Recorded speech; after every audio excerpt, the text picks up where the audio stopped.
Kinakabahan ang marami sa sakit na kumakalat ng ilang araw lang pagkatapos ito. A global pandemic has forced people indoors as millions of cases are rising Ilang dramatically. frontliners na ang nasawi sa patuloy na serbisyo A at group of pag-aabot scientists from sa Russia and the bansa. UK have developed an effective vaccine after a series of successful test stages.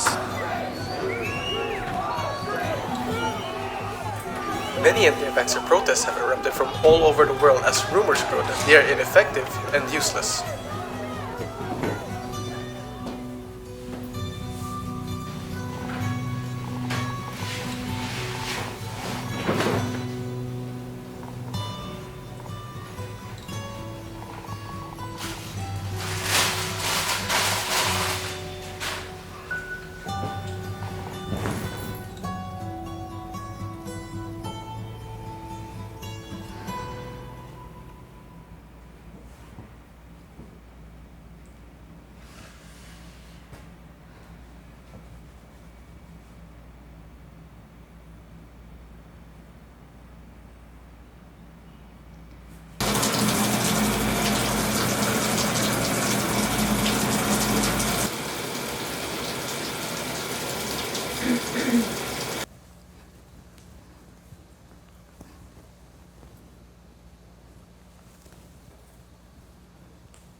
Hello po, Ma?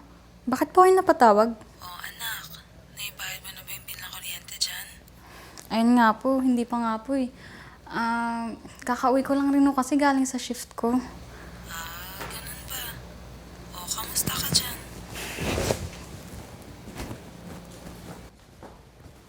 Hello?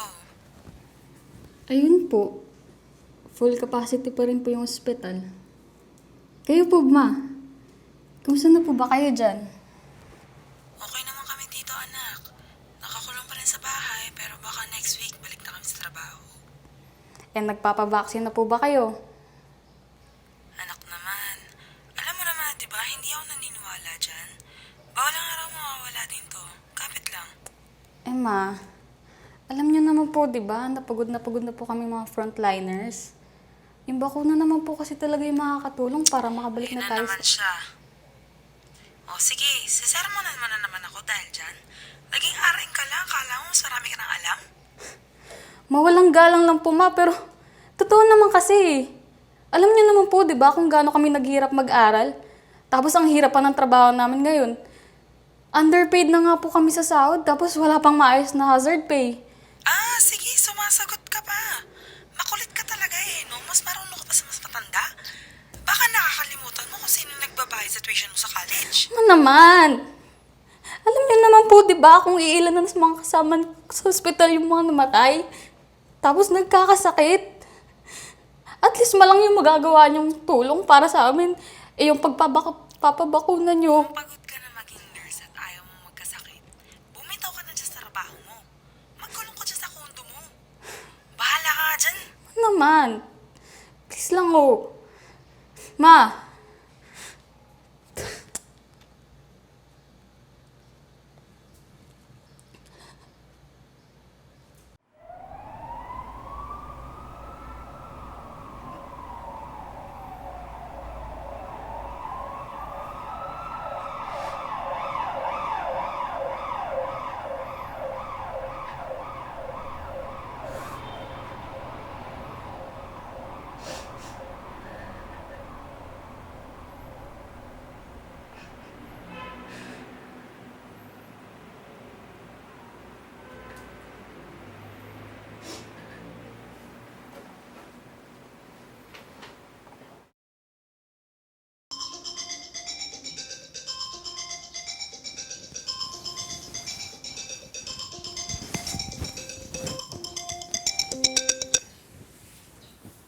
Ron, napatawag ka. Saan ka ngayon? Andito ako sa kondo ko, natutulog. Bakit? Sorry. Alam ko mamayang 5 pa ang shift mo pero understaffed tayo ngayon eh. Tapos full capacity pa rin tayo. Nagkasakit na yung iba. Mar, nandiyan ka pa ba? Oo, nandito pa ako. Sorry, kakagising ko lang kasi. Sige, magbibihis lang ako tapos pupunta na ako dyan. Sige, sige. Sensya talaga, Mar. Sorry. Sana makaahon tayong lahat dito.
Makulit. Bobo. Sumasagot. Nandun na lahat ng pagkakataon na tayo ay makaahon. Mga bulag sa katotohanan. Pinatay niyo kami.